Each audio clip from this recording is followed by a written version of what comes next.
All right, guys, so I've had a couple viewers message me asking me to take some measurements and show them what the capabilities are. So what I've got is I've got the saw at its highest point right now.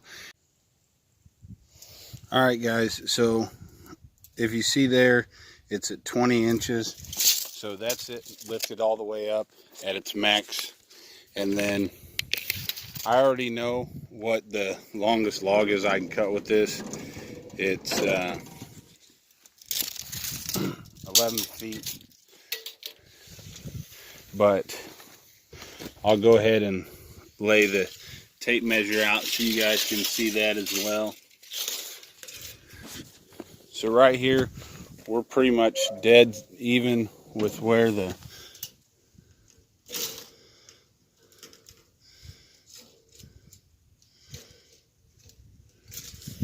we're pretty much dead even with where the log lays.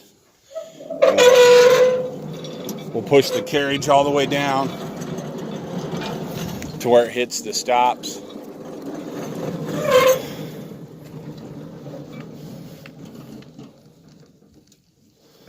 So you'll see it hits the stops pretty much right at about 11 feet and maybe an inch or so.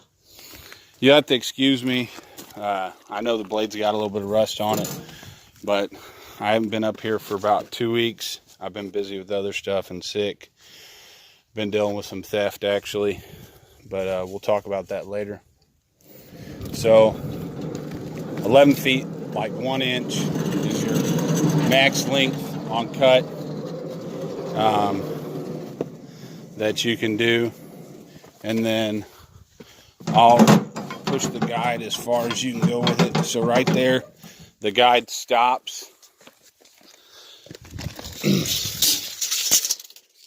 So you can do a 20-inch tall or thick, and you can do 22 inches wide.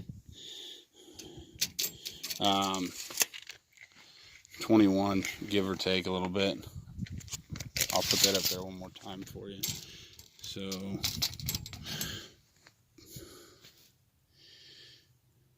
you can decide that.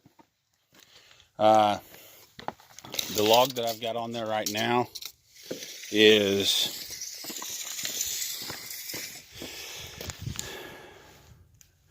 15 feet 5 inches, and I've just been maneuvering these with my tractor. When I originally started, right now we're at 9 inches thick, but when I originally started, this log on the big end was like, you can see that I got about 4 inches of overhang over there, add 4 over here, so it was about 18 inches on the big end. I guess I could just measure across this way. Yeah, 18 inches. And this is pine, and the mill has no issues cutting that.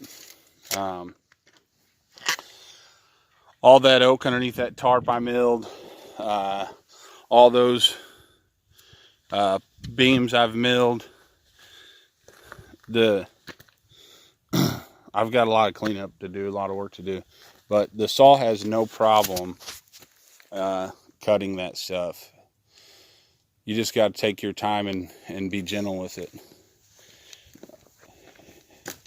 I'm afraid to open this up. So it was crap weather whenever I came up here last time, and I didn't clean out. Oh yeah, look at John's bad housekeeping. So I run this mill with about a quarter to maybe 3/8 of an inch overhang on the teeth, and that seems to work well. I haven't had to grease anything yet. I actually took this cover off, and I would have thought that there'd be grease zerks back here, but they're not. They're sealed bearings, guys, so that's a plus.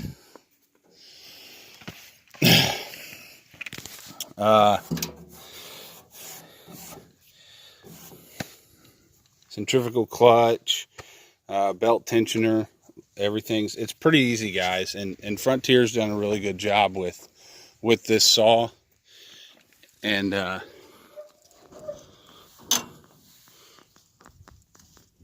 their R&D on it. And so I couldn't afford to just waste money on a wood miser for the sake of having a wood miser. This Frontier it does just fine. There's some things that I would like, options that you can upgrade. So it comes standard with 14-foot track. You can cut 11-foot logs on it. Got the bunks, a couple dogs, and then log keepers. You can buy additional ones. They're not very expensive. I would like to extend the track so I don't have to move the logs so much. But I'm doing with what I have right now, guys. It's very user-friendly, easy to assemble, and I feel like it's the best bang for your buck. And it's what I got. So, tensioner. Frontier has a bunch of good maintenance videos and stuff on there, and so you can see the tensioner works really well. They pretty much advise to turn it 6 turns, I think, and set it and forget it. And pretty much that's where it bottoms out anyway.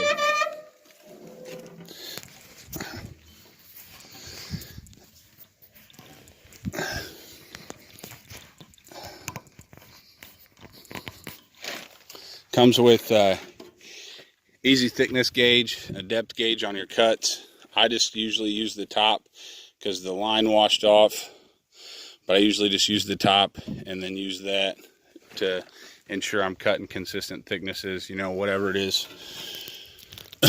True inches, whether it be on the 9/8, 8/4, 6/4, 4/4, 3/4 scale, or true 1 inches. But it's all marked out on there for you, and it tells you, and then it's got a board feet per length calculator for you right there. It came with a Briggs & Stratton 7.5 horse, and it handles it fine. I haven't started it for about maybe 2 weeks, 3 weeks, so let's see if we can get it started.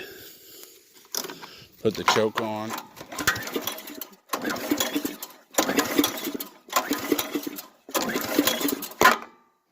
Oh, had the emergency stop on.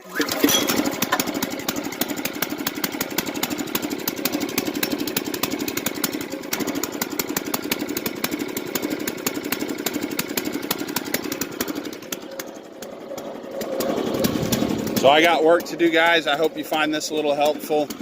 If you want more in-depth or you want something specifically, let me know and I'll post it.